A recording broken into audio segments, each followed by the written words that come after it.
Hey guys, the four of you that are here. Hopefully you can't hear my parrot behind me. You probably can though. But I just figured I would try this, do a bit of a hangout, and chat with you guys while I'm just about to cook. So cook some dinner.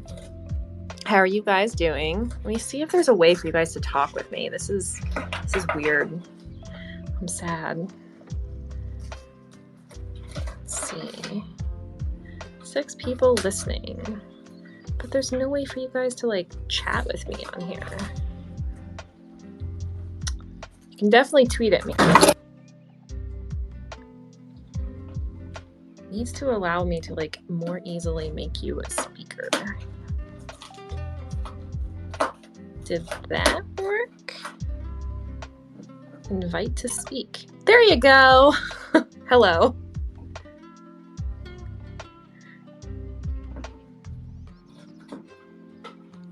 Anyways, so I just kind of wanted to chat about Roku things.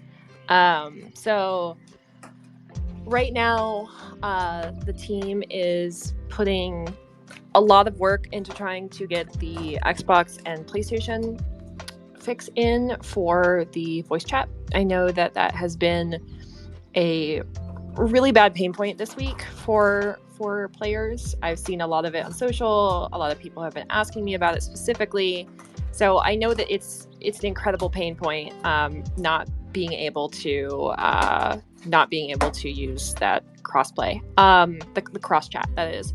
So just to give you guys a little bit of insight into that issue, whenever we were shipping this last release, we noticed that so the company that supports our voice comms, I think, is called Vivox, if I remember right. I might be messing that up. I've had some very long days this week, but I believe it's Vivox, and we noticed that players on Epic were unable to use voice chat, and that happened.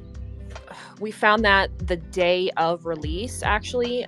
So the way in which games typically push, I want to say like builds, but the way in which games push builds live is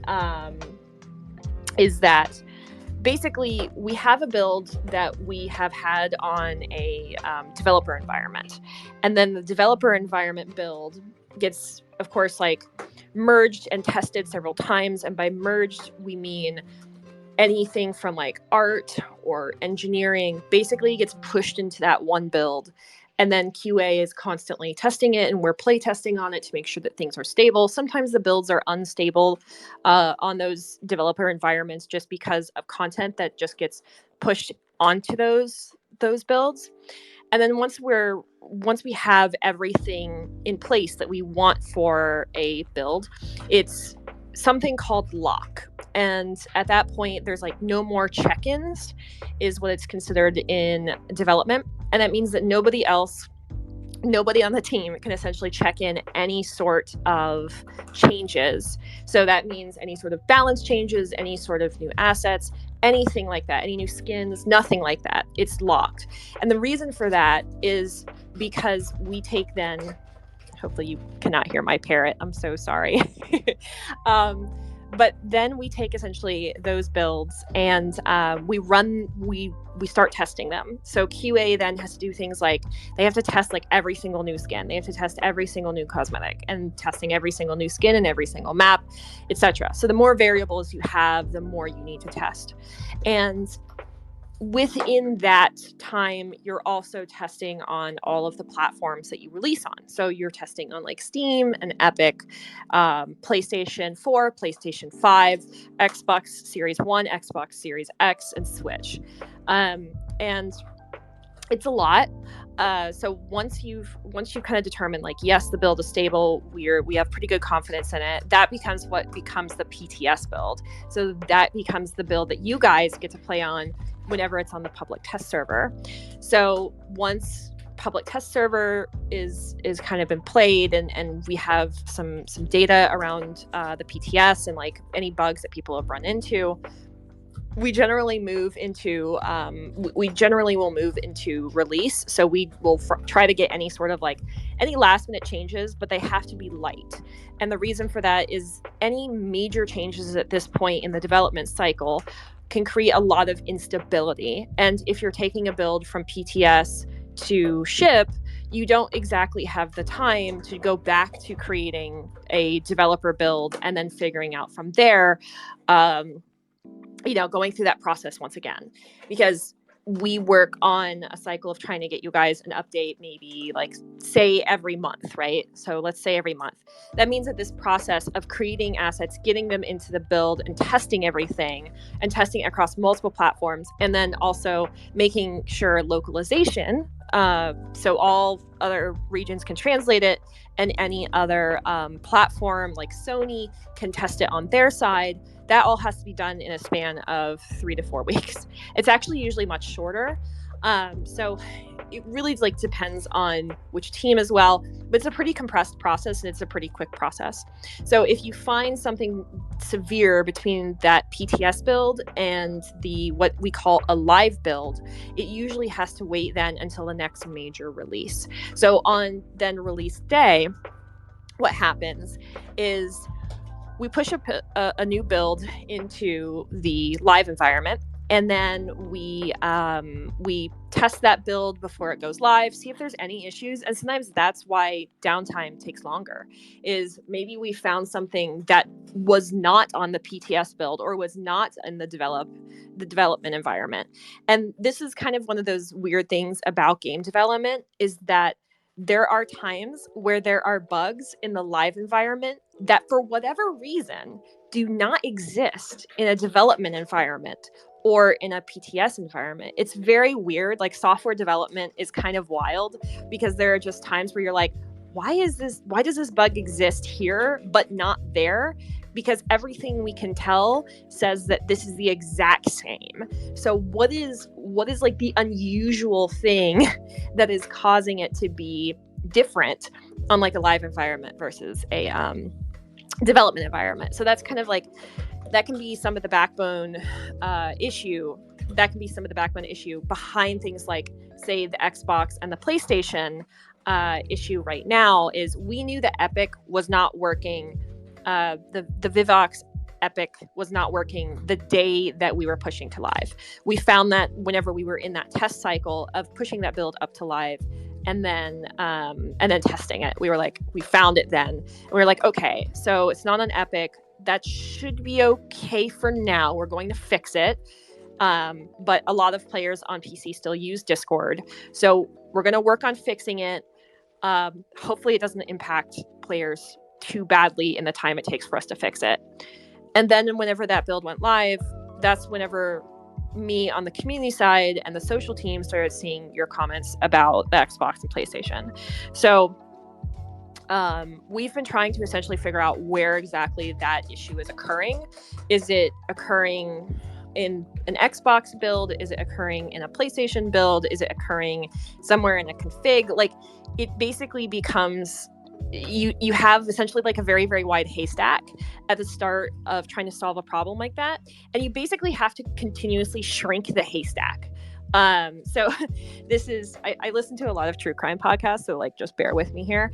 But you basically start with like, there's so many options, right? Like, it could be, is it with Vivox? Is it with a build on Xbox specifically? Is it with an error with PlayStation specifically? Is it on PC? Does this now exist on Switch? Do we know? And that's a pretty big haystack.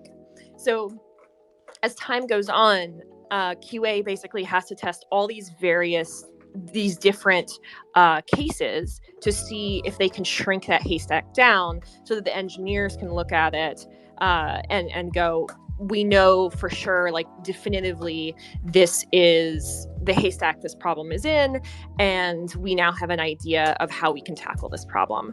So basically, TLDR, it's a complicated issue, but we're totally aware of it, and we've been working on a fix. It's our highest priority right now. So whenever I look at bugs internally and how we track them, it is considered the highest priority and is considered severe as critically severe in how we're cataloging it. So it's not something that we've forgotten about or we're trying to ignore or anything like that. I know that there's been a lot of pain and frustration around it. I've seen a lot of comments and a lot of not so nice comments around this week, and I know it's super frustrating, especially because players on console, like, this is the way that you guys talk with each other. Like, there are pings, but that's not the same as being able to coordinate via voice. So I know it's impacting every player on any of our consoles the hardest, and that really, really sucks. So I have a parrot that's digging in a box, and I really wish I could share it with you guys. Like, it's just like a nugget of joy in my day. So just to describe the scene, no one's going to be interested in this, but I have a parrot sitting off to my right and a parrot sitting off to my left. And I take Amazon boxes, they're empty, and I put them on the top of the cage for the one on the right, Evie, and she is currently underneath a blanket in the box, chewing on a box and digging in the box. So if you're hearing things, that's what you're hearing. You're hearing her little bird feet digging in a Sephora box, trying to find the bottom, I guess. I don't know. It's bird things. Anyways, I've also seen comments. I wanted to kind of talk to you guys, like how everyone left. They were like, I don't care about bird things. So one of the other things I wanted to talk to you guys about and just kind of update you on, there are, I've gotten a couple, I would say a reasonable number of tweets, DMs, and like private messages on Discord, especially from our creators, about exploitable areas of a map. So just to kind of give you guys an update on that, I've gotten reports about Vice, Wanted, Canals, Factory. I think those are the four. So I've gotten messages about those. The one on Wanted, we actually already have fixed for the next build. So that was actually fixed today for our next major release. Icarus is another one, I believe. Forgot about Icarus, so 5. But the Wanted area is fixed for the next update. So that will be in the next major update. But yeah, there you go. Speaker requests. Get a quicker. So this is I love how it forces you guys to react with emojis, but I can't react. I can't like see a chat, and that's really upsetting to me. So I'm sorry. But yeah, so exploits and exploitable areas of the map, we're already working on it. The Wanted one is already fixed. So it's in the task list. I also really wanted to kind of touch on, so I've been asking for feedback on various things. So the Discord crew probably knows this, and I'm sure some of you are overlapping here. But I really like to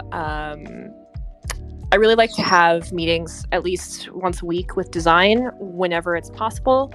So I have a meeting with the entire Rogue Company design team, and I will frequently bring to them the feedback that you guys give to me. So, for instance, now she's chosen violence, y'all. So for instance, this week I have a lot of comments about the weapon balance. We've talked about the arbitrator before. I've talked about the arbitrator with them before, particularly paired with Lancer. I think that's the thing that's really pushing the arbitrator over the top. I don't know if you guys agree with me on that, but it seems like the arbitrator and Lancer is a really painful combo. I've seen suggestions like having her Lancer only give a shotgun a half reload, or changing the way in which it reacts with shotguns altogether. So I've tried to keep track of all of these suggestions. I've also seen a lot of comments about the Nightshade and the Riptide being feeling pretty bad. The MLX Mark IV as well. So those are pieces of feedback that I will likely bring up to the team. And the objection, I feel like I've gotten mixed feedback about the objection. About some people are like, it feels really great to use, and then it felt really underwhelming prior to this last update, and now it feels really strong. So maybe there's a sweet spot in the center, or maybe the data is going to show that we want to keep it the way it is. We'll see. We're gonna, of course, like, we usually wait a week to gather data on matches before we make any rash decisions, like any knee-jerk decisions, unless something is just absolutely game-breaking and we can see that it is causing like a really big issue off the bat. So another thing, like, we are gathering data right now on the King of the Hill in ranked. I know a lot of players, especially on Reddit, I've been watching the subreddit. Even if I don't post, I'm a lurker. So I know there's been a lot of pain and a lot of feedback around King of the Hill in ranked, particularly because King of the Hill is not a mode that you guys can queue for right now outside of ranked. So I've brought some of that up to the team, and essentially the feedback is that Scott and the design team really want to gather some of the community feedback and data and everything for at least a week before they make a decision on it. But one of the things I think that makes it especially painful is that you guys cannot queue for King of the Hill outside of ranked. So especially if someone's new and they jump into ranked and they get King of the Hill, they don't understand like the rule set of it because they've never played it before, because it's not in any of the other queues. So that's a piece of feedback that I've brought up to design as well, and is something that will come up next week whenever I meet with them. I just wanted to give you guys kind of an update on where things are at right now. This is the first time I've used Twitter Spaces, so I don't know how I feel about it. Like, I kind of feel weird that I can't see your guys' thoughts and feelings. So that kind of sucks. But I'm definitely going to be doing, a Discord stage tomorrow. So it'll be easier then for me to kind of have a back and forth conversation and answer your questions there, because here it's mostly just me talking off the cuff. Since I didn't tell any of the team that I was going to do a Twitter space. I was like, I'm just going to do it while I'm preparing to cook and everything. So that's what we're doing. Yeah, so that's where things are at in terms of the PlayStation, the Xbox, the exploitable area.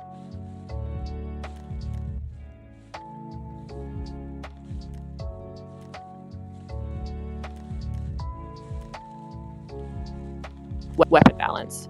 I did post a tier list. Please feel free to do it. It's actually kind of helpful for me because everyone has different opinions, and it's really helpful to visually see how you guys rank things.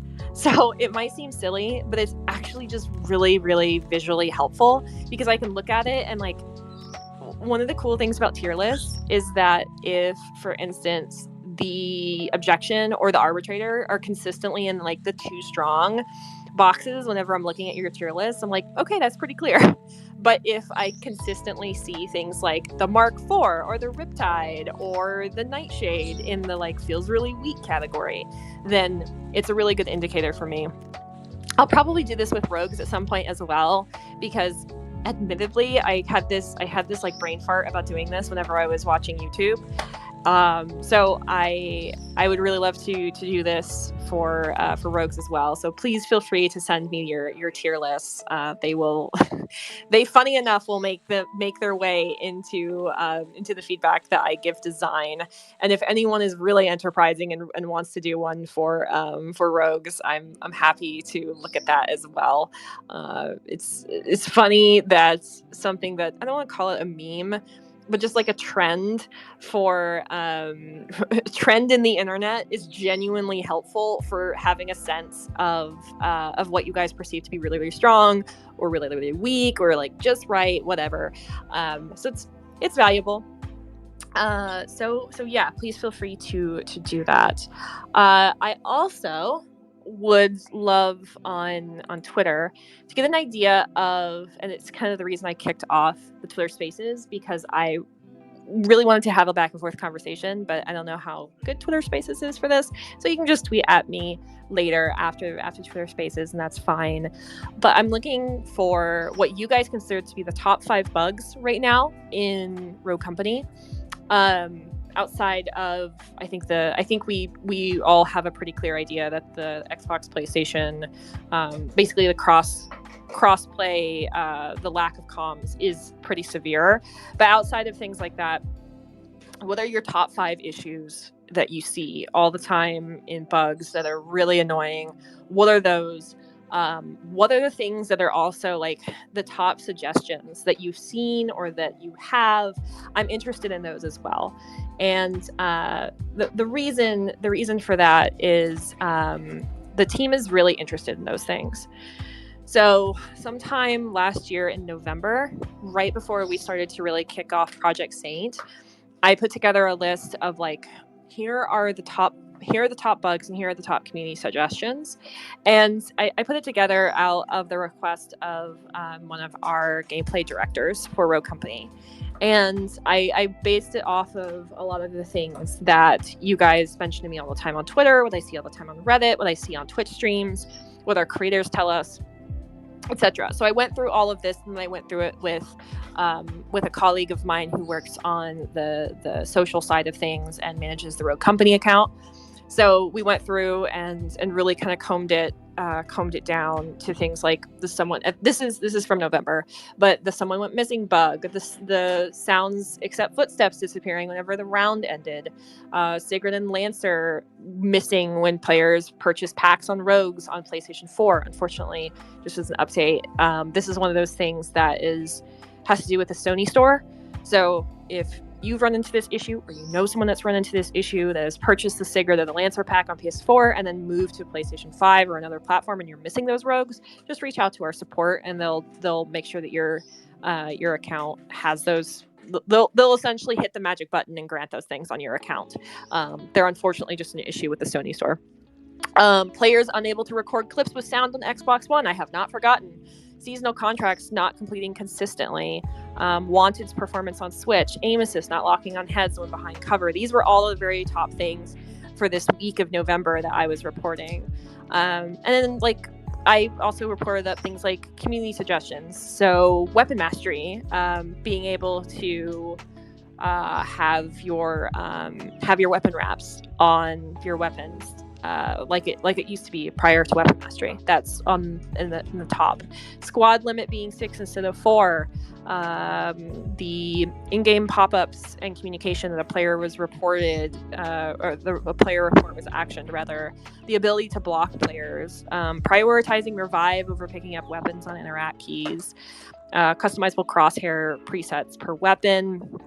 Sending, receiving invites in shooting range, improvements like quality of life improvements for shooting range, displaying your teammates' health bars, things like that, all made it into my list of community suggestions whenever it was back in November. And I think based off of some of these bugs that I was reporting, as well as community suggestions, we started to spin up Project Saint.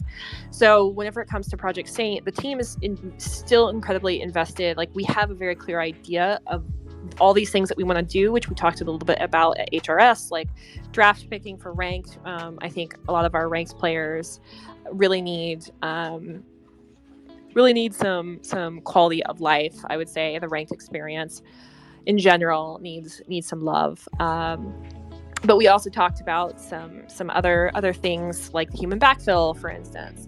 So all of those things are to end pain points, and they were on a lot of these original lists. But they essentially kind of were birthed out of a lot of discussions about community suggestions and the bugs and issues and like the pain points that we just consistently saw players running into. And as time goes on, the team is still really interested in what those things are. So whenever it comes to like community suggestions and bugs and issues, I have a meeting, for instance, if you've been in any of my Discord chats, you know this, but I have a meeting, for instance, that, sorry, I was reading a tweet that came in. I will read it. But one of the things, God, I lost my train of thought. Crap. It's just been this is the end of a Thursday, guys. Account boost no longer account boost ticking down. That was another thing that I remember bringing up and we were able to accomplish. But anyways, so community suggestions. I meet with QA and we run through every single week, like what are the severe issues, because I told the story I think before in the Discord, but whenever I came on board in April of 2021, so I've almost been here a year, God bless. One of the things whenever I talked with QA, I was like, hey, like there's a bomb defuse bug that has apparently been in the game a really long time. Do we have a fix on that? And the team, the QA team was like, yeah, we were never able to repro it and we didn't think players were experiencing it anymore. So we just haven't tried to repro it since. And to the QA team's credit, the thing that the connective tissue between you guys and them is me. And for a very long time, the members of the team that were trying to fill in the me position were also working on Smite and Paladins and other titles. So they were really, really stretched thin, and it's very difficult to read literally hundreds of messages every single day, which is what I do. So I read messages on Discord and Twitter, and I read a lot of Reddit and everywhere else too. Like I read comment sections on YouTube. So I scrape all of those things. But whenever you don't have the dedicated time to do that, it can be really difficult. And the QA team themselves they have their own jobs that they're trying to do too. So it's really integral to the QA process to have someone like me or someone else that can essentially look at what you guys are experiencing and report it up. So that's what we started doing. And I think you can kind of see some of that shift starting somewhere after. I think we really started to prioritize it in the summer, and then we experienced, I think, a lot of pain from trying to shift a lot of major systems in the summer, and like the Canon update, for instance, the Hot Rogue summer update. But after that, I think we started to see a bit of a change, I would say. So there's been a huge priority put on community bugs rather than bugs that we perceive internally to be super important. Granted, I think whenever it comes to those kinds of things, it's like, is it vital? Is it game breaking? Then yes, of course we fix it. But if it's things like, whenever I came on, here's another example. Whenever I came on, the Xbox not saving settings had been driving players nuts for months. And so one of the first bugs that I joked with my teammates, I was like, I'm gonna come in here in a month and I'm gonna get this fixed. And they were like, you're totally not gonna get this fixed. I put together forms and like sat and talked with the QA team almost daily for months, trying to get that fixed, like that 1 month, trying to get that fixed. And we got it fixed. So it's nice. It's just persistence. It's connective tissue. It's asking the right questions. And it's the reason I ask you guys all the time for match IDs, platform, player names, and crash logs, because while it's tedious and it's frustrating, especially after you've dealt with a bug, like I've played matches of Rogue Company where not particularly recently, but whenever we were really dealing, I think, with audio issues, where and this would only happen when I played Lancer, but the audio on PC would squeal in my headphones, and it was really bad. And I was trying to record footage, and it was just awful. So I had to stop working and send in crash logs. So I understand just how frustrating that is, because I do it in kind of a day-to-day working environment. But of course, like I'm also having to kind of ask you guys all the time. Like I feel so bad whenever I'm like, hey guys, can send me match IDs, and everyone's like this. They responded and they go, yeah, I'm seeing this bug, and I have to respond to every single tweet with like, I need match IDs. Because match IDs allow us to like pull the log off of our back end and see if there's any weird business going on with like server client, like what exactly happened in that match. But anyways, I've kind of gotten off track, but one of the things, you know, I really want to focus on whenever I talk with you guys is what your suggestions are, what your top issues are. I get a general sense of those from just combing the interweb, but I want to make sure that I'm having conversations with you. This is one of the reasons that I wanted to open up this Twitter space and really encourage you guys, like send me those kinds of thoughts. Like, I know there are frustrations and you know, you send me bugs and things like that. It's actually super helpful if those bugs go through the bug form, because I parse that bug form, and having like 4 or 5 different places to parse bugs can be really challenging, but having one place is amazing. So if you have a bug, that bug form, A+. But whenever it comes to like suggestions and like what your top issues are that you see, I'm really happy to look at those kinds of tweets, look at those kind of suggestions, to add them in here. I want to make sure that I am not just trying to surmise what you guys feel is important, which to a degree is what my job is, but also like actually having responses to back that up. So if you are, if you're really feeling a certain way about something, if you really have a suggestion that you think is good, send it my way. I'm always happy to see suggestions rather than just bugs and issues. I'll of course look at bugs and issues, but suggestions are meat and potatoes for me. So one suggestion I did see, and I'll just bounce it off of you guys because I thought it was a pretty good suggestion. There was, I think both of my parrots have chosen violence. I'm so sorry. I have parrots that have chosen violence, which is basically parrots. Anyways, I see that Rome has requested. I will totally answer your request after this thought. I have loud birds. I'm so sorry. So you know what? Fuck it. I'm gonna answer your request right now because I'm gonna lose my train of thought. 1 second. Aha! I think it's connecting. I think it's working. Yeah, it's working. Yay, awesome. Hi. Hey, how's it going? Good. How are you? Doing good. Good to finally talk to you after a long time. Yeah, I was just going to say some basic bugs, just the ones you didn't mention. The Sigurd shield bug. It seems like if she has the bomb and she like rolls to start planting it, the shield like disappears and it's not actually there, and it's like above her head on. So it just looks really weird. It's just a basic shield bug with her. Oh my god. Where the shield doesn't stay in front of her. Yeah, that's been out for about a month now. Okay. Actually, no, that's been out since like mid-December. But anyway, yeah, that one also. There's a new spectator bug, so we can't go into spectator mode and start any customs right now. The game just breaks, and it you have to start at 44. You can't start it with a spectator right now.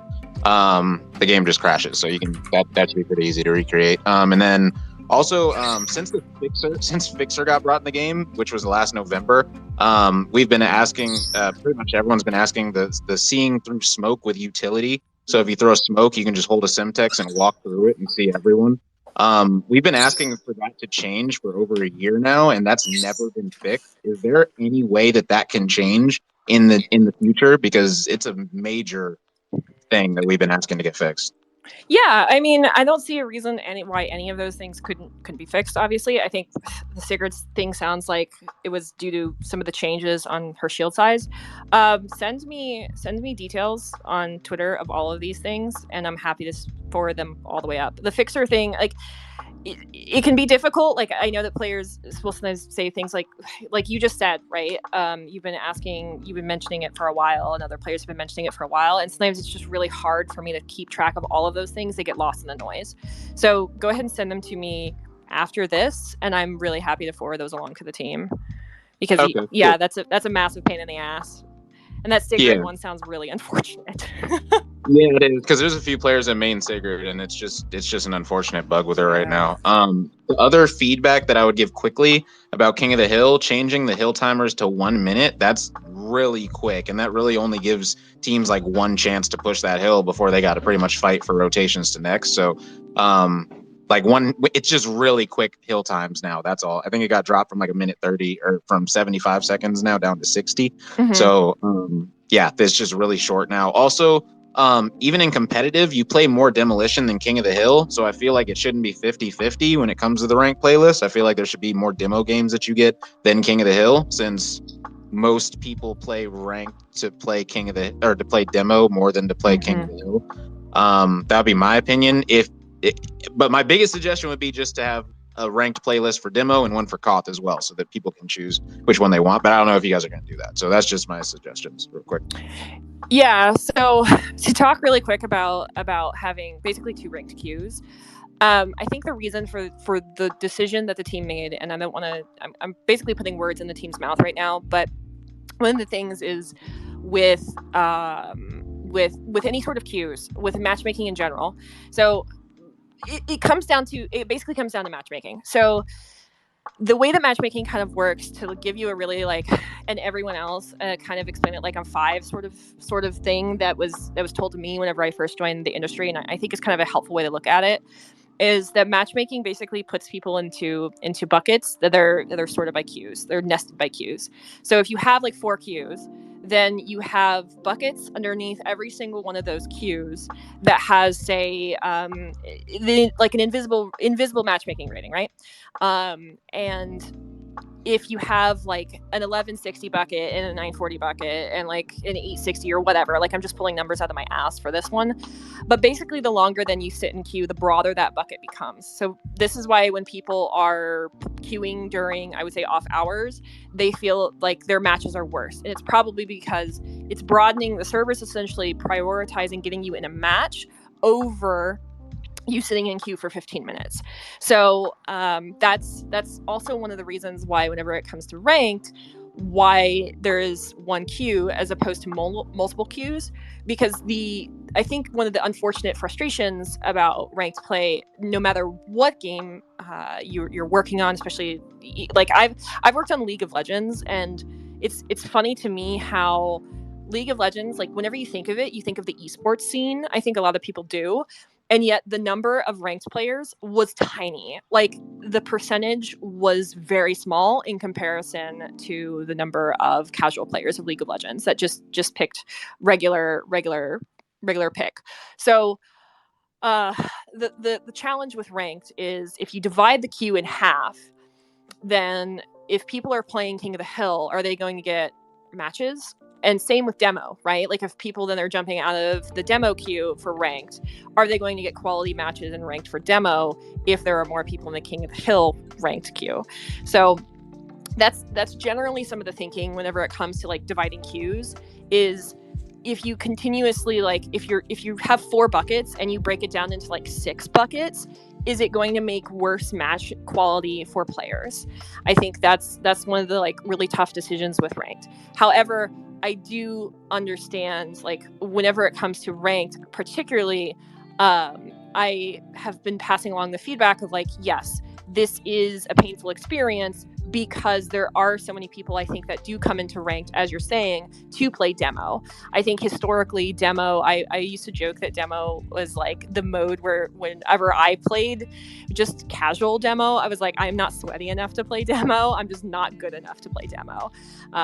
Because it is, I think, the mode where people feel more tactical and have more of that experience of being able to plan and play around a objective. So I understand why having King of the Hill in there has been deeply unpopular, and why there's the suggestion of ranking it into 2. So I think, yes, this is completely valid feedback, and I'm, of course, I'm going to pass it along to the team, because I've been seeing it. You're not the only one. There have been other people that have mentioned this, but it's also just it's really a tough decision on the team's part of what's more important, what's the most important. I think is if we break it into 2 queues, people are going to be really frustrated with matchmaking time, or they're going to be upset with match quality, and it's really difficult to change that if there's just not enough people in those pools, especially at off-peak hours, to be able to make reasonably good matches, if that makes sense.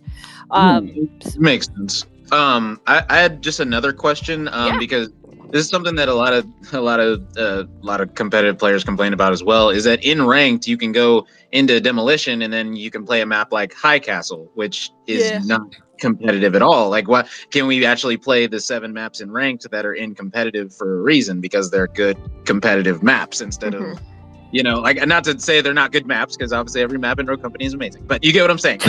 No, I totally get what you mean, right? It would be like queuing for League of Legends ranked and also getting the ARAM in there. Exactly. Yeah. Yeah.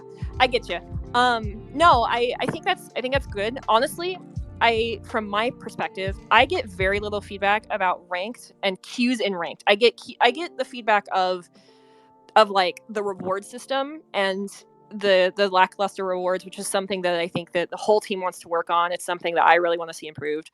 But more and like outside of like the incentive of playing ranked is the experience of playing ranked. And one of this is something that I just don't get that much feedback on from a lot of players. So you telling me this is great. Like, I would love to hear this kind of feedback more often, because it would help me essentially improve the ranked experience by passing that feedback along to the design. So I'm happy to hear it. Awesome. No, that's great. Because I feel like casual demo, that's where like the maps like High Castle and all those other maps can come into play. But for straight up ranked demo, where ranked is supposed to be as close to competitive as possible. So why don't we just play the 7 competitive maps like favelas and saying the maps that we know are good on offense and defense that can like that's all I'm saying, because the ranked players or the competitive players definitely want a competitive experience in ranked. So that's right. All. No, that makes sense to me. And again, like, I'm totally happy to pass that kind of feedback along. This is one of the great things I think about having this kind of conversation right now. And also whenever I do this in Discord, is I don't always get this kind of feedback. So this is actually great. Like, I'm really happy you're sharing this with me, because I think one of the pain points about being a community manager is I basically have to sort through. I don't want to be like a lot of screaming, but there's a lot of noise, right? And like distill it down to what are like the biggest things in all of this, and then deliver that kind of feedback. Like, there's basically a lot of parsing that I have to do. And sometimes, like, as I said, like, I don't get to see feedback about very specific things, because that requires me either asking a question or having a conversation.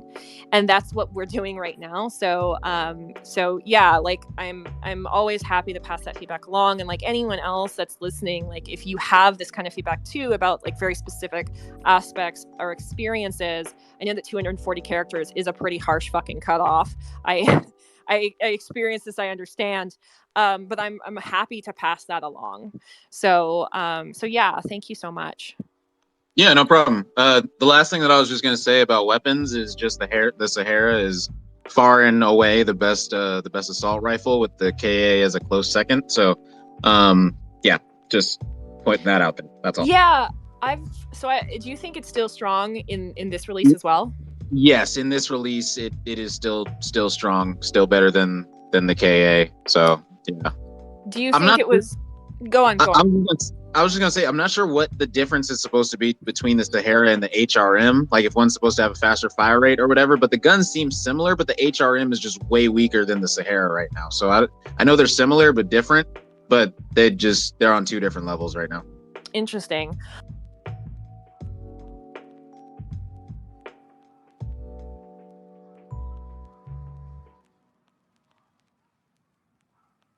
Best gun overall.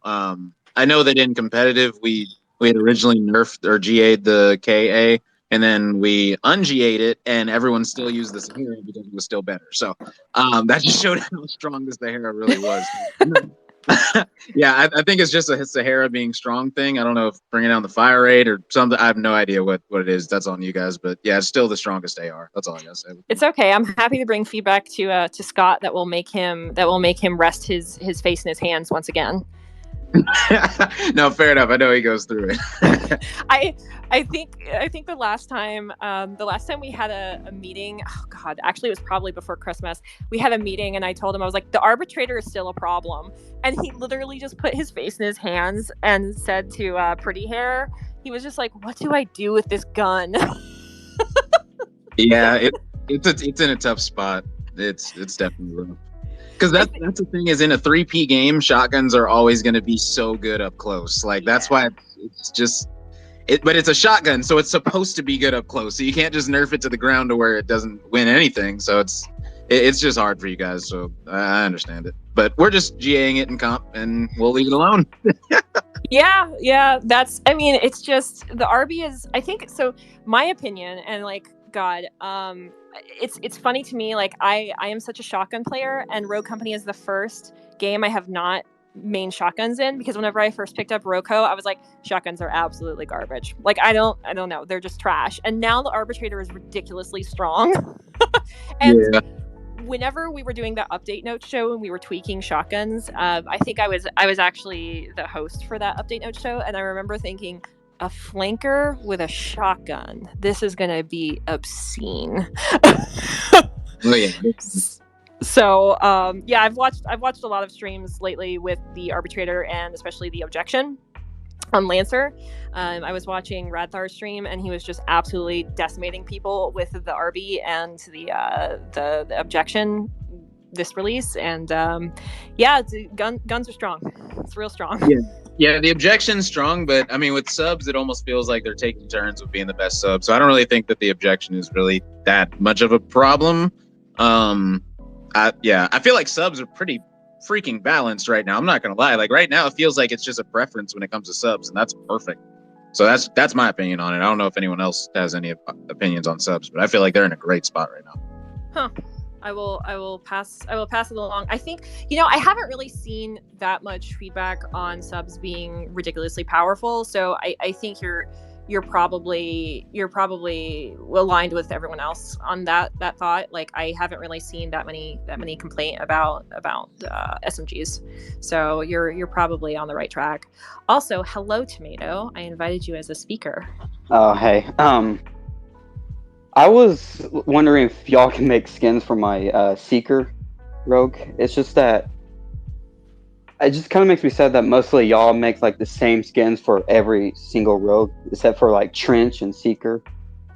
I think you're going to be happy with the next update. I know. Scott, I told Scott about, hey, can you please give me a Seeker skin for... actually, wait, I said that retarded. Sorry. I told him, hey, can you give skins to Seeker and stuff? He's like, I was surprised he responded back. Mm-hmm. That made me happy. And, okay, well, first of all, Rome, what'd you say about my favorite weapon, Sahara? Oh, wow, I'm just joking with you. No, that's all good, man. That's all good, but it is strong. It's strong. Actually, my first main was Glitch. I like the LMPX. One of my favorites, and after I was really excited about Seeker. Like I love the Rogue, I love the Arrow, I like the buffs that y'all gave him, helped him out, and I was thinking if you can remove the Lifeline perk for him. When you revive teammates, it gives him 100 health. Mm-hmm. I don't know why that kind of fit for him though, because I thought it fit for Saint because he's a medic. Sure. So the thing is with Seeker, I think Seeker to me is kind of interesting. Hold on, I'm just putting my phone down. Hopefully that doesn't blast You're fine. Your drums out.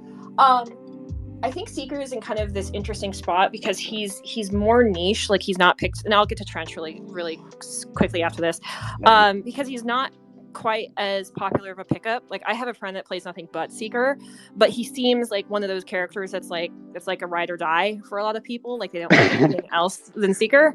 Hello Tomato, how are you? Good, you? But whenever, so I'll kind of like tackle this as much as I can without, I'm not on design, but let's chat.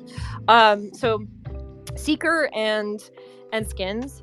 So it's just that y'all, like, I know back in like season 1 on year 1, I was kind of sad of how I was fine with like Dallas and Fixer got their skins first, and then I was kind of sad that they got another skin, but they're all in the battle pass, like the same thing. It's like, right. Are they just repeating the same rogue?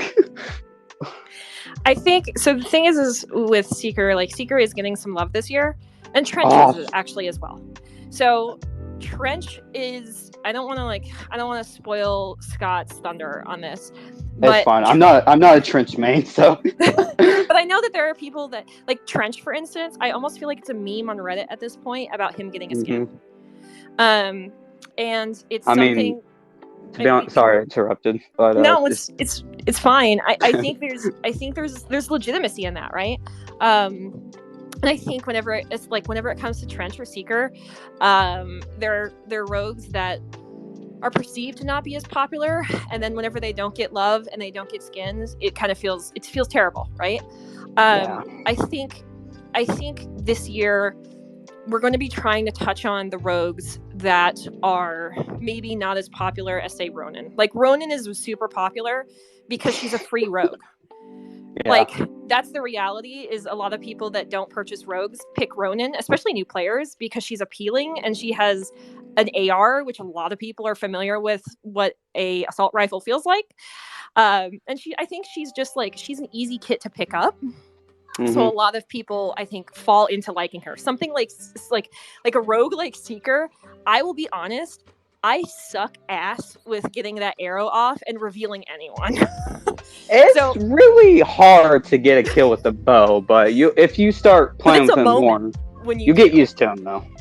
So it's one of those things where it's like, he's really difficult to play, and so I think that he's just probably not as popular with the player base, is like my thinking. But I think this year, especially with Project Saint, we're trying to give rogues and parts of the game love. Sorry, my baby brother came in. Oh, you're good. So yeah, thanks for making the best game I ever played. This is probably one of the best games I ever played, to be honest, after it got released. I'm just like 10% of it. I'm like, there's a whole team that you just don't see, full of fucking awesome people, and truly like some of the best people I've worked with. And I don't say this lightly. I've worked in the industry for 12 years, and you've probably seen me rant about that on Twitter. But I mean, I did see one of your tweets about, you say you work for like a bookstore, I think. Yeah, I started in retail whenever I was 17, so I've gone through the retail gamut. But I've gotten to work in this industry since my early 20s, and I've gone through the ringer with a lot of studios. Like, I've worked at a lot of studios that are not so great, and not so great to their employees. So on the outside, they're perceived to be awesome. It's weird. And HiRez is one of the studios that I genuinely have felt at home with, and the First Watch team is incredibly supportive and kind. So I know like I always, whenever I get like accolades about Rogue Company, I try to always pass them on to the team, because there's so many wonderful people behind this project who do genuinely, like, they care so much, and are trying so hard. So I was just I appreciate wondering it. Yeah, you're welcome. I'm just wondering if Seeker, I've been maining him since he was first released. It's just, I took a break with him because the bow didn't feel good at all. It just didn't like less damage. But I was happy that y'all like buffed it, and I was really happy for it. And well, I'm fucking glad. That's awesome. I'm a huge fan of him. Yeah, it's amazing. But to answer your question, they've done a lot of good job getting skins in the game for the ones that haven't been getting love. Like, remember they did with Glitch, so they've done a good job of that. But if we could actually get back on topic of like the things that need to get changed with the fixes, that'd be great. Yeah. I don't know how to talk about fixes in the game, so, but I don't know if I did run some type of bugs. All it's just like my character just starts like moving weird every time he dies. Like, he just like teleports everywhere. You experiencing ragdoll? I think you're experiencing what we call ragdoll. Ragdoll physics. I heard about it. But yeah, just wondering if hopefully his birthday, which is I think is March 10th, when y'all released him. That sounds about right. Yep. Because Kestrel, I think, was before that. Yeah. Yeah, he is. February. And just hopefully he'll actually get some love. Well, I hope you're going to be happy with the next update, because of course I will. Because Seeker's going to get some love. So I hope you're happy whenever that comes around. You'll have to tell me. I appreciate your work, though. Oh, thank you. Well, I appreciate your question.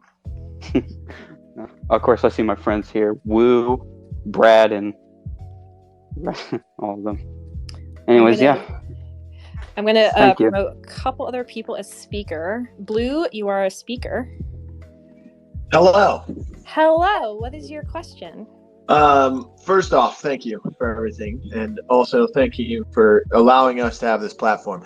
I just wanted to touch on 3 bugs that have kind of been in there, so that you can note them down or whatever you need to do. The first one being the one that Rome mentioned earlier, the spectator bug, which happened in the most recent update. Anybody is in the spectator slot, you get the someone has left the lobby, and No. and we have the LATAM and the Brazil team on Saturday. So Oh, that is a bug. Someone has left the lobby. I wouldn't usually ask you to like kind of slide something to the top of the list, but I think with having the LATAM and Brazil tournament, we kind of need the spectator slot. Go ahead and if you can tweet me specifics about just any specifics about it, just so that I can replicate it in a video for you. No problem. That's perfect. Send it to me, and I will send it to the team tonight.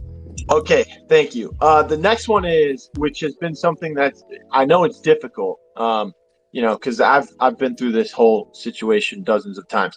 But the one where if you throw a smoke, right, you obviously cannot allow aim assist through smoke, because then smokes are pointless. But when the smoke dissipates and it's gone for like 5 to 8 seconds afterwards, you still have no aim assist in any area where that smoke was. Interesting. Okay. I will let Scott know, who I'm sure will be upset. That one, it's almost like the smoke has to be 110% gone in order for you to get aim assist in that area. So I know exactly what Blue's talking about. Okay. Yeah, when the smoke dissipates, there's still like the lingering of it. Right. But it's gone. But I mean, to be honest, it wouldn't be as bad if there was no aim assist 100% of the time, because then you have to get used to that. But it's like running on a treadmill. Yeah, it's jarring. It's like running on a treadmill at speed 10, and all of a sudden, without noticing, it got cranked up to 10. Oh no! Right? I wonder if it's because I imagine this is some issue of like the game basically going, no, that smoke is still there because there's still particles, but there's so few particles that like you visibly cannot see them, but the game is saying it's still there. Happy to send that up. Holy shit, that sounds terrible. I'm sorry. Yes, that's one, and I think. Also, how did we forget this one? The gun, your gun just stopped shooting in the middle of a gunfight, like that happened to me before. In team deathmatch, last match already. This bug is the bane of my existence as a CM, because I've reported this bug internally, and it is so hard. Like, whenever I say we have to reproduce it consistently, to know how to fix it. And it's like trench barbed wire. Like, the number, I wish I could put it together an infograph of how many barbed wires have been sacrificed trying to fix the barbed wire falling through the fucking terrain bug. It's thousands at this point. So if you whenever your gun stops shooting, send me clips of, if you're playing on PC, like just shadow play, like clip it. Because if we're able to see exactly what you were doing before and after, like anyone who runs into this, clip it and send it to me, because I will just add them then to our Jira ticket, and that way maybe the team can look at it and figure out what the constant is. Because I've actually had this issue too, especially whenever I've dodge rolled. So just send me clips of this, and that way I'll just attach them to the Jira, and someone from QA can basically look at it and be like, oh, they're doing XYZ, and that's the trigger for this bug occurring. Also, another bug that you guys can look at is you can right now run faster if you constantly emote. You can run like 1.25 times normally your speed, so you can move. I did not know that. Being Lancer, if you just constantly emote, you just constantly spam the emote, you fly across them. It's kind of crazy. So comp players have been using that to get ahead of places in certain maps on the demo and things like that. So, oh my god. I'm making you guys. I'm just gonna hold this Twitter space all the time during my workday. This is Oh, great. you got it. So give me a follow, and I'll DM you anytime an issue pops up. Trust me. Oh yeah, I followed you too, by the way. so the other ones that I had listed was the Dahlia Mac combo. Oh God. So we literally cannot have a Dahlia linked to a Mac in like King of the Hill or pretty much any time, because randomly the Dahlia will not be able to use anything. She won't be able to buy anything or anything like that. She can't shoot her gun. She can't do anything after the first round, and she can never link to anyone else. So I guess it wouldn't be that big of a problem in King of the Hill now because there's only one round. But for other game modes, it would still. So after the first round ends, you can't link at all to anyone. It'll say you're linked to Mac, but you can't revive them. You can't use your ability. Is this just happening with Mac? Because this has happened with other rogues in the past. Like this bug, first time I heard about it was the runway update. It's That been makes happening before that, and I only know about Dahlia Mac. It's been happening with it's been happening with only Mac, at least from the comp side that we've seen. But also, Mac is the only person that Dahlia really links to in King of the Hill, so it's probably one of the only ones we've really tried. So, but we know for a fact it happens with Mac. Okay. I will send that along because I know that we've had this issue before and we tried to fix this issue before. And for instance, it was happening with the runway update. Whenever she would link to runway, she couldn't use any weapons, couldn't pull up a shop, anything. It was like being completely bugged out. Yep. I think this has happened before with other rogues. I can't remember which rogues whenever she would link to. But yeah, if you're seeing it with Mac, because Mac is the frequent link, then that's why. But I would be curious if this is still occurring with other rogues as well. Well, we can run eights and test it out. Another big one, especially for the well, I wouldn't say especially for the comp side, but they want us to unban all the characters to be available. The problem with that is that Canon still has two game-breaking bugs. One of them is that, I mean, Canon's not OP. He's just banned because of these bugs, I would say. So one is he will pull out his minigun. And I don't know what you do, so I would have to test it and try and replicate it. But you would be looking at an enemy cannon in his ability and try shooting him in the head, but he's not actually standing on his POV. He's laying down. But on your screen, he's standing up, and your bullets are just going through him. Holy shit. Yes. Okay. The other one is that if you use your cannon ability, the moment you die, then when you respawn in, you get stuck in an animation where you cannot crouch, you cannot sprint, you cannot jump. You literally can't use your ability because it says it's been used. You can't do anything except for shoot your gun.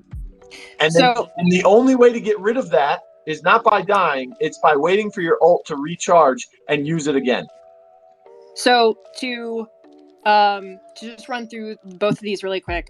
The first one is whenever Cannon uses his ability, basically his hitbox becomes as if he was laying down. Though on the opposing player's side, he appears to be standing. Yes, I spent hundreds of hours shooting someone in the head that I'm not actually shooting. Holy shit. Can you send me a video? Do you have a video of that?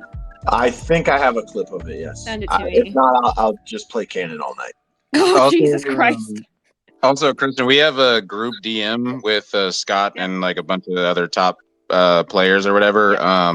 If you follow me, I can add you to that because we discuss all these bugs in there. So that would be the perfect place to do. So you're saying that Scott knows about these things and hasn't shared them with me?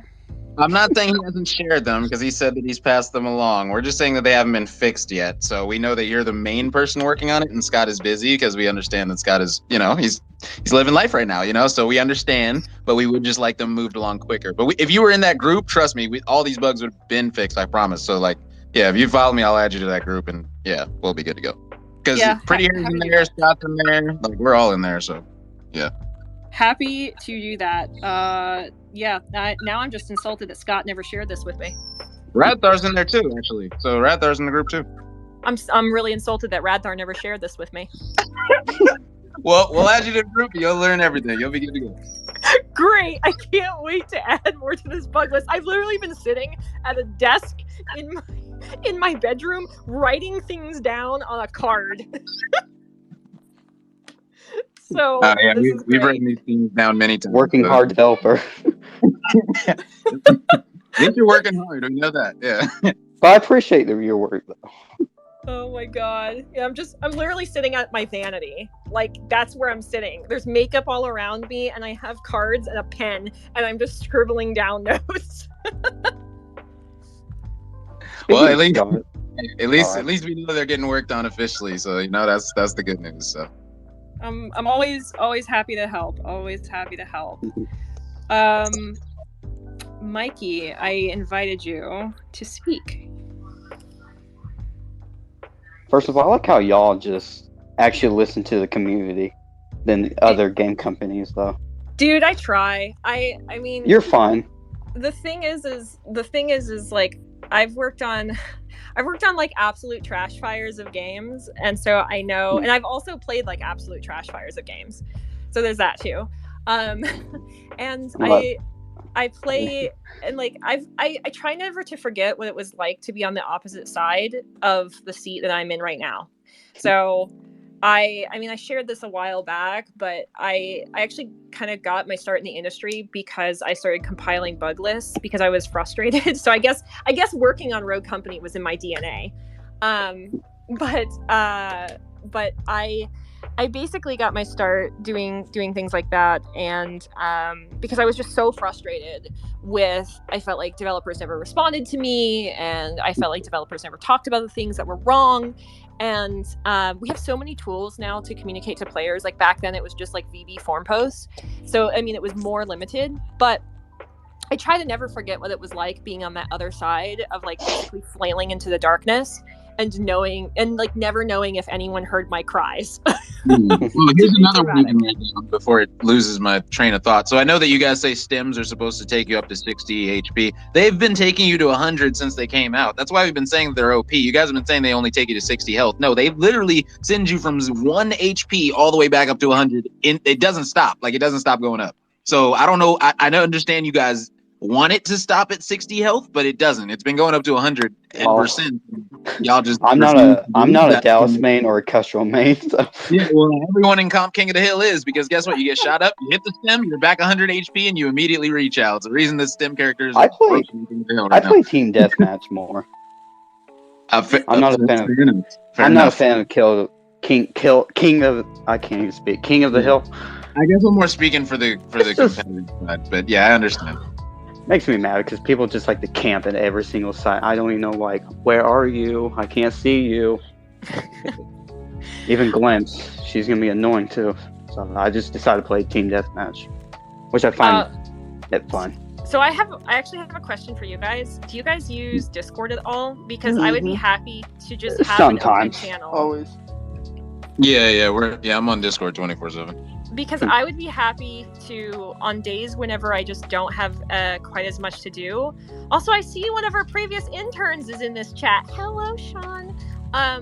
So I would be happy to just jump into Discord from time to time and just sit in one of the channels in the Rogue Company Discord. And if you guys want to just pop by and chat on like an hour that I have free, I'm happy to do that. Yeah, I'm all for that. We can give you a whole list and have it all ready. Because this has been fucking great. Is there any?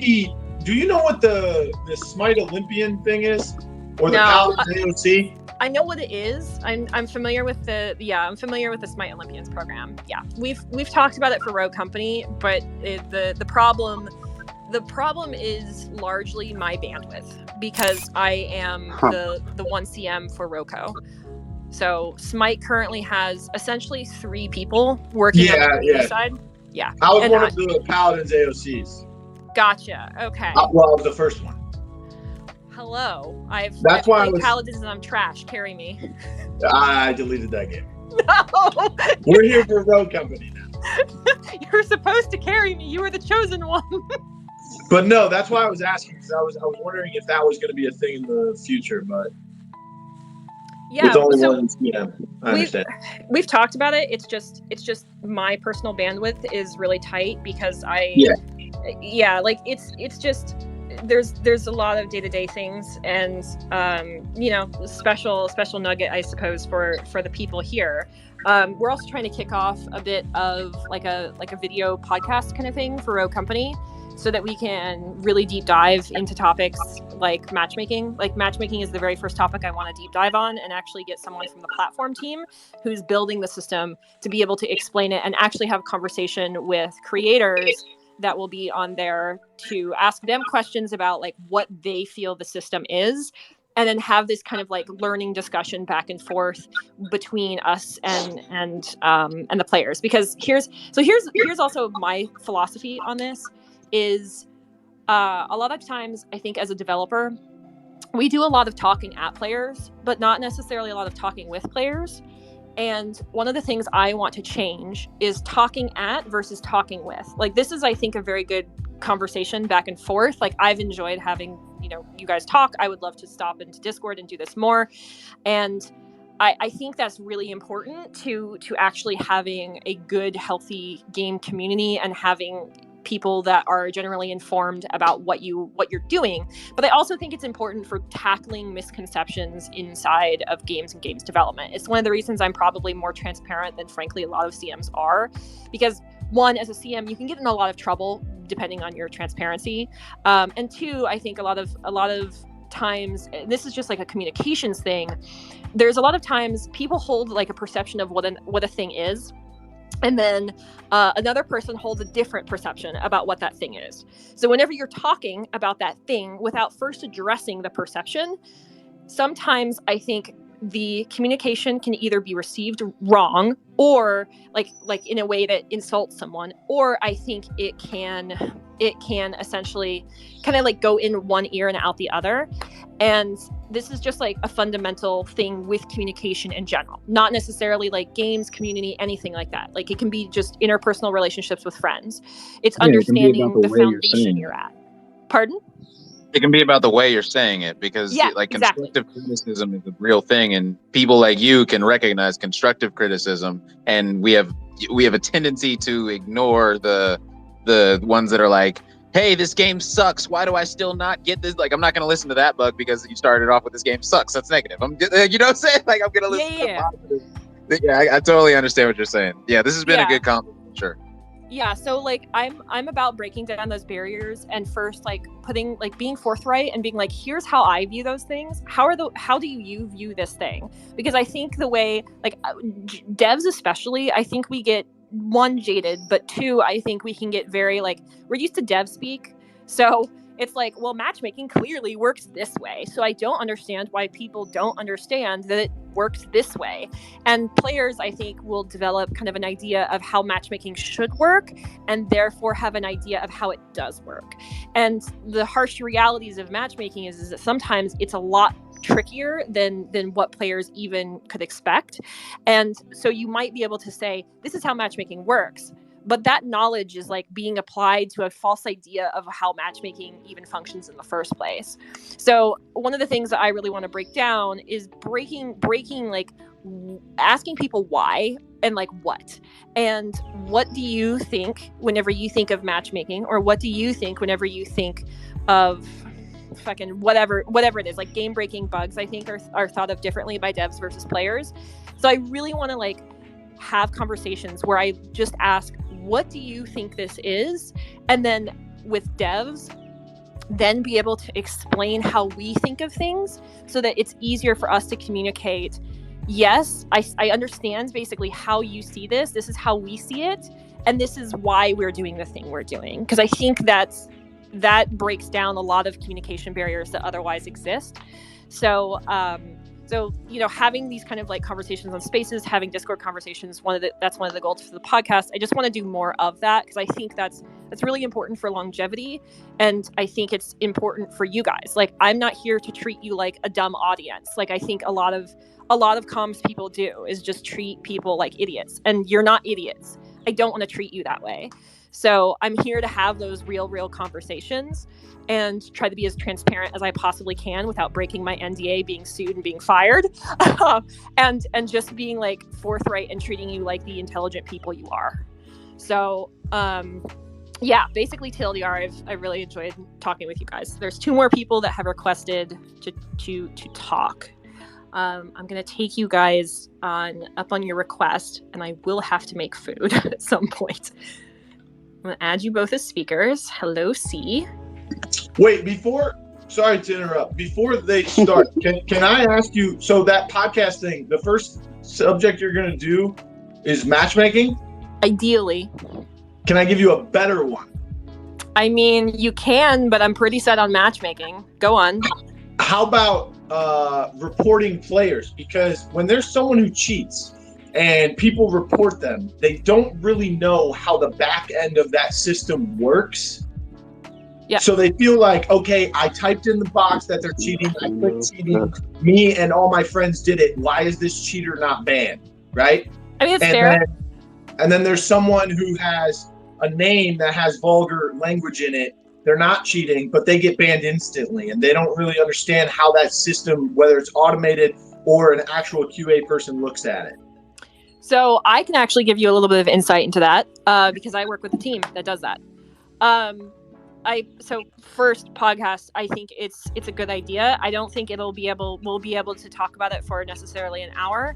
And of course, like with that particular system, we are making improvements to it so that it resolves the very things that you're telling me right now. Because this is something that I think is a pain point that is frankly our fault due to not having any sort of feedback for people making a report. So the way in which this system currently works is virtually all of our reports are looked at manually, and it can be a lot. So the reality of game reports currently is that if someone has several reports on them, they are more likely to have action taken against their account, because that is essentially able to corroborate that there is activity. And this is, I'll get into like cheating and stuff in like specifics, but say like someone has been abusive in a match and they have 14 or like 40 reports against them over a period of time. It's a lot. It's pretty easy to take action against that account.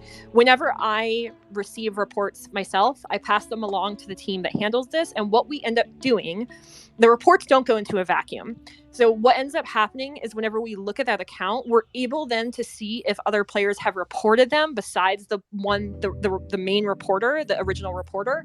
And that way it's like, yes, this has been a problem and we should look into it. Whenever it comes to things like someone being banned for vulgar names, this is one of those things, like, again, it's a person looking at it and going, yes, this does break our code of conduct, our terms of service, this isn't inappropriate, and passing along a suspension, a ban, whatever that case may be. I think the failing here is that we don't currently have a good way for players to receive feedback that the report was, one, meaningful, and two, the action has been taken. And I think that's something that we are working towards. I know that currently in the back end, so like in our core systems, the back end, we have some of this infrastructure propped up. And whenever I'm thinking that this year is whenever we really want to push forward with giving you guys in-game pop-ups that someone you reported, the action has been taken, that report has been reviewed. So that is something long-term that we're working towards. It's getting the infrastructure propped up on the back end so that it can report that to the front end. So because the report goes to the back end, and then it has to tell the front end of the game to deliver essentially this message to these players. So there has to be essentially a lot of interconnected systems, but TLDR, it is in progress. And I think that whenever it comes to reporting, cheating, all of these things, it is a broader conversation we need to have, but also that the system in place needs to be better. So that's kind of a failing on our part whenever it comes to a system. Matchmaking, I think, has been my first, because I can sit on Twitter for 30 minutes and see like 30 tweets about matchmaking.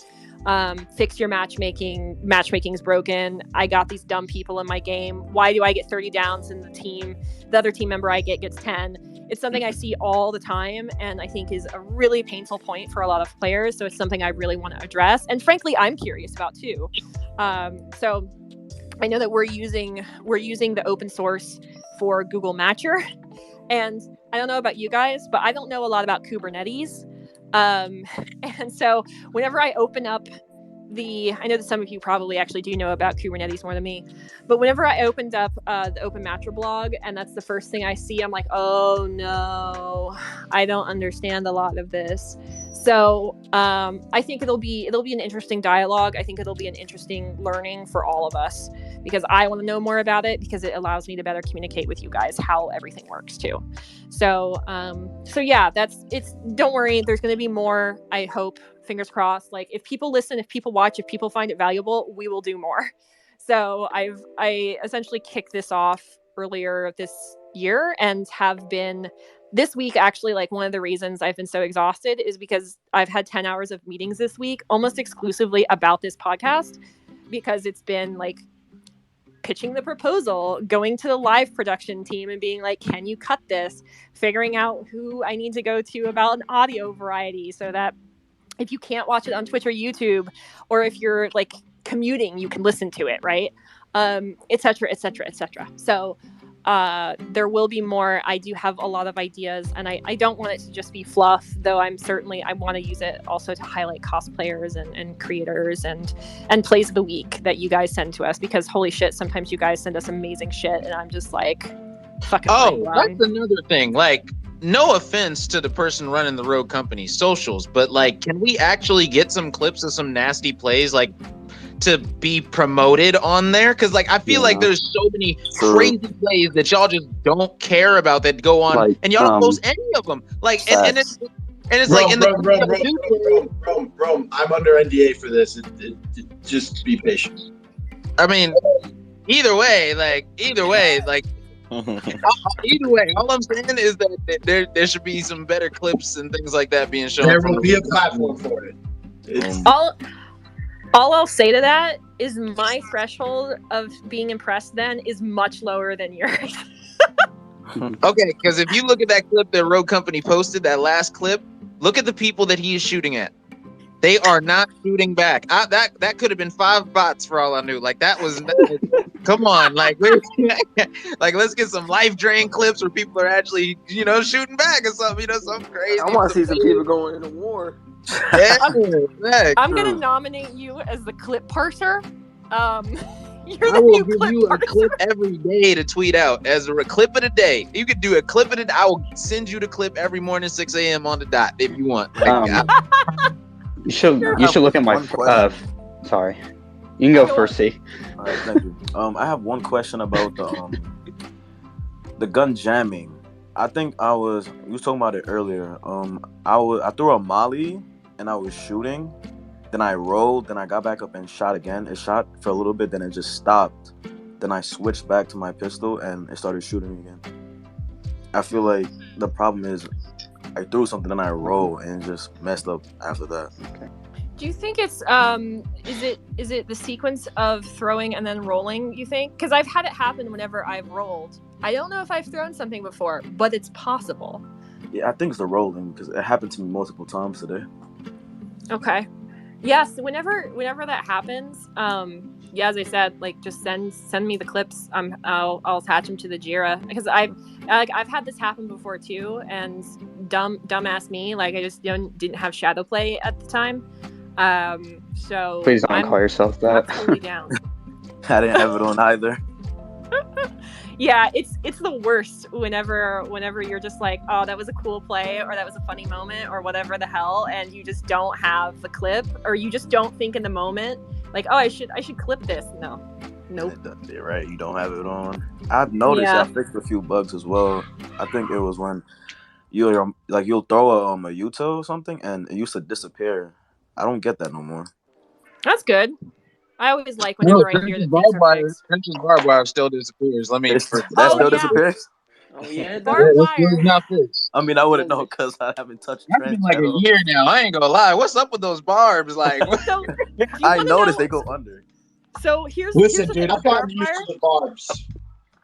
So here's the thing with barbed wire. I was in a sync with QA before this release, and they asked me, they were like, is trench barbed wire still an issue? And I was like, I'm sure it is. I was like, the problem is is it's just like, how like players can tell me that it happened, but you can't reproduce it. And one of the guys in the meeting is a trench main, and he was like, he's not on our QA, he's actually in production, he's wonderful, and he was like, I actually had this happen to me just last week. And the QA guy, oh my god, you did? Like, what happened? We've thrown thousands of barbed wires and haven't been able to reproduce this. He was like, yeah, I threw that this happened to me this morning. I don't like he was like, I threw it and it disappeared. And I was in the middle of a match, but I was like, well, now I have to test it. And so he was like, I threw it again in the exact same spot and it stayed. He was like, I don't know why, because we would think, so every object in a game has collision, right? Like every object on a map, everything you throw, every hitbox, every player has collision, has a hitbox. And so the original thinking with the trench barbed wire is it's hitting somewhere on like a map, like just like a corner somewhere maybe, and it's colliding and then it's falling through the floor, because that's really what's happening. That's why it gets destroyed, is it falls through the floor. Okay, so what if, because instead of like it bouncing until it lands on the floor, why doesn't the barbed wire just stick to whatever it actually first touches? That way it won't fall through it. It'll just stick to it.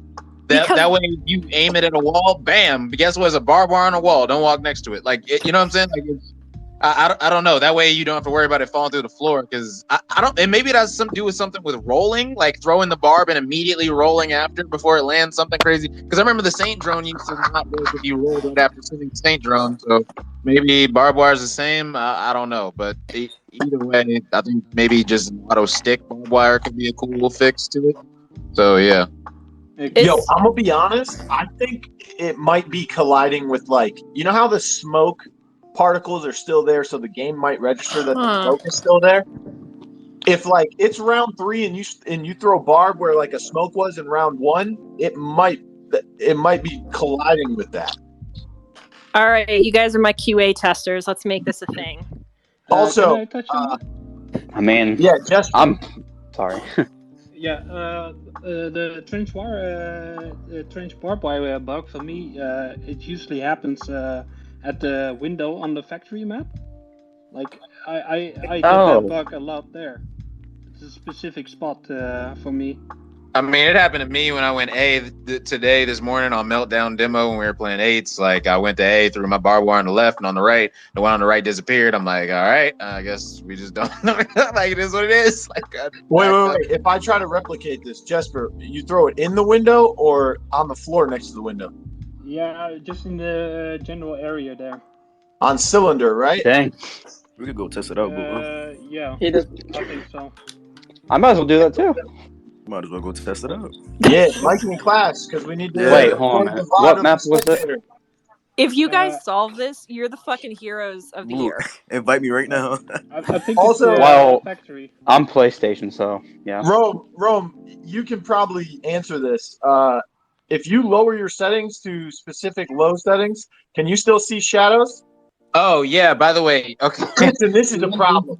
So this is something that I figured out like a year ago. So I was kind of using it for like a couple months, that I finally told other players about it. So if you have all your settings low to get the best like performance or whatever, which a lot of people do, if you change the setting on shadows to medium or anything higher than medium, you can see people through walls. So if somebody's directly standing against a wall, you'll see a shadow right there. So you'll know that they're on the other side of the wall. Yeah. So as comp players, we can see people through walls. Brad the talk. Yeah, it's basically not a shadow anymore.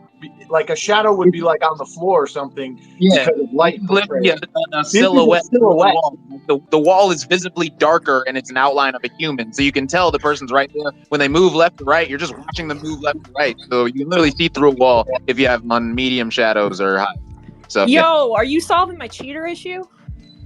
No, might be low key. I mean, that's been here for a minute. I never. Well, with that setting, everyone has walls, not aimbot. Yeah. Exactly. Well, yeah, so the interesting thing, as someone who's trolled around on cheater forums, it's like being able to see people with a parentheses around them. It is wild. Yeah. They have a box around them. It's a red box. Yeah. Comment. Yeah. So basically, there's a silhouette of the person showing through walls. And this is not like you have to be on the other side of the wall. We're talking you could be 30 to 50 meters away. The perfect example, right? The best example, and this is like the number one to do, is on offensive canals, right? You just run into on demolition. You run into the middle building, and you can just 3P that window on the defensive side, and you'll see if someone's standing on the trash can at that window or not. Just because it's a gigantic shadow, and you'll literally see them moving left to right on that dumpster through the wall, so you know whether to push into mid or not. Because guess what? You can see them on the dumpster. Oh yeah, you can see it on the Palace as well. Every top player knows if someone's on that dumpster or not, so they know they can get into mid for free every round on defense. So Yeah, that's why. so there's a lot of maps that have those like problems. Like Windward had it where if you stand next to the church window, you could see through the window to the other side of the building. Yeah, they fixed that after like So 6 they months. fixed that one. There's one on Vice too. If you go towards Waterside and you're standing next to the ATMs, you know where the purple pillar is? Yeah. And it has the cement stack, like the bags of cement. Yep. So if someone's crouched behind that, if you're standing on ATMs, the top layer of the cement bags disappears on your screen and you can see the person, but you can't shoot them because the bags are still there. Oh my god. So you can call them out. Palace has one of these too. Yeah, Palace does as well. I think it's the door right in the middle. Yeah, it's the door in the middle. You can see through Third Hill. Yeah, it's just crazy. Wait, my internet. Okay, I have followed you, Rome. Add me to this group. I am going to catalog all these fucking bugs because this is terrible, and I'm upset now. It's all right. It's video games. Yeah. It's not y'all's fault though. It's just video games. They just had this for like I don't know Dude, how many years, but Video we've been games are complaining. so hard to make. Like it's kinda amazing is. that they work. It's like software engineering on steroids because it's like, how does this work? It's like held together with just like shoestring and a paper clip and some fucking gum. Like it's amazing they work in the first place. But whenever I hear this, I'm just an upsetty spaghetti, and it's a Thursday night, and I've now figured out what I'm going to spend my Friday doing. So thank you. There's nothing worse than sitting here and talking with you guys and being like, HiRez, I've never victory heard of together. this. Yeah, victory together. I like how y'all just updated when we log into the game, it just plays that. That's pretty cool. Speaking of logging into the game, if there are any creators in here, I'm trying so hard to get you guys music. I'm trying Brad, so hard. He's a good content creator, and Zero Jr., a friend of mine, he's really good. I don't know if you should listen to his feedback. You know, if you're going to talk about getting music for the content creators, there's the Rogue Community folder, right? Yeah, I know. I run. That's a wasteland. Oh, I know. I mean, I'm kind of I don't really care because the esports people gave me everything I needed. That should be in there, or some of it should be in there. But I'm just saying, for other content creators, like I have that folder. It's a wasteland. I like how Seeker's on the cover. It is a difficult folder to maintain. Yeah, because it relies on us digging things out of the game itself.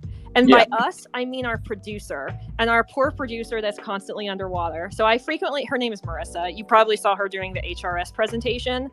But I frequently have to go to her and I'm like, Marissa, we have a new update. Can I get this list of assets? And she's like, hold on, I have to dig through Perforce. I don't know if any of you have worked in dev and are familiar with Perforce. That's basically like a file management system for games. So every file in the game is in there. And like, bless her heart, she has to go digging through Perforce to find me files. And then has to like ship them as PNGs to me. So that folder is a wasteland. I am so sorry that it is a wasteland. Hopefully one day I can spend some time to make it better. But it's one of those things that's like, it kind of runs on life support because whenever it comes down to all of the priorities that I have, like having this kind of conversation or even spending time with our creators and trying to schedule conversations with them, that ends up falling to the wayside because the day-to-day is just so important to me. But yeah, I totally agree with you. It is a wasteland. You have not hurt my feelings in any capacity. It could be better, and we need more assets. Trying to figure out that asset pipeline internally is actually something that I've really been trying to do since we just got a new brand manager working for Rogue Company. He's wonderful. His name is Ralph. Working with him to get better assets, because that's another thing is social right now. You'll know this with the Rogue Company Twitter. Like, the team that runs our Twitter account, the number of times we lament over having to put another asset of a rogue with their hands on their hips is too damn high. So we're trying to make that even look better. Like some of those things is just rely on us getting assets from art. It's also frequently underwater, so it'll get there. It will get better. Do you need a list of assets? I mean, if you want to give them to me, if you want to take the time, God bless you. You're a better human than me. I don't have the time. Took me. I mean, they wanted me to design something for the esports thing, and it took them 2 weeks to get me the Rogue 2D full body images. Yeah, so I understand. It's pain. It is pain.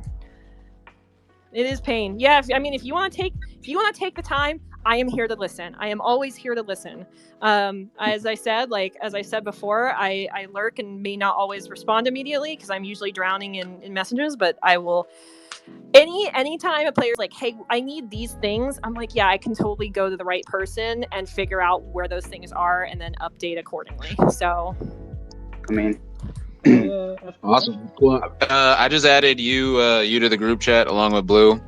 So yeah, we should be able to knock these bugs out with everybody. Sweet.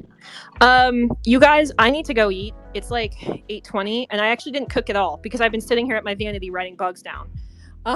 We apologize for it. Take your time. No, it's totally fine. It's totally fine. I'm so glad I chatted with you guys. I'm so glad I got to know you guys. Rome, I'm so glad, that you introduced yourself. We got to talking. This is great. I love all of you. So thank you so much. We appreciate your work. By. Thanks for making the best game ever. I appreciate you. A lot of good like you said. Letting us speak as well. I'll never forget the moment when I had the biggest reaction over the Spring Break Seeker. I just grabbed my wallet, slammed on my desk, and give me this right now. Give me this right now. Give me this right more now. skins. Him and Trent. I will keep drumming Trench getting a skin. I know it's like a meme, but I am gonna keep on that drum. I swear to God. I swear to y'all. Yeah, I keep on that meme. Seeker and Trench are the only two. What about Anvil? Oh, Anvil? Our boy Anvil. Oh, our boy Anvil. I can't tell who's better, Anvil or Mac. I'll let Kristen decide. Mac by far. Okay. Mac. Is that how you say your name? I know this. Yeah, Kristen. Yeah, Mac. I think because so. My apologies. I was gonna say. Sorry, it's just I thought I was gonna say Kirsten for a second. Oh, it's fine. I've been called that too. Sorry. I was gonna say I was just discussing internally. Just funny story before I leave about Mac. I was just discussing earlier with a team member because I did the tier list. Which, by the way, if you're new, fill that out. Thank you. I like that. But we were talking about the McDonald's tier list, where it's chanting McDonald's, and we have food at home, and then drives the John Mulaney, right? The drives through, orders a single cup of black coffee and leaves. And internally, we've been putting rogues on that, and a friend of mine was like, yes, sir, I know that you love just a car, but what's your order? So. That's all I think of with Mac is the just a car. I every time I hear it, I've had friends that have just memed to me that they're a Mercedes or a Lexus or all these fucking brands of cars. It's incredible. Anyways, Mac definitely for sure. I'm gonna take my dad jokes and go get some food. It's been lovely talking with you guys, and we will do it again soon. Thank you so much for popping by. Oh, no problem. Appreciate your work, though, again. Yeah, of course. We'll do this again. Bye, guys. Bye. Peace.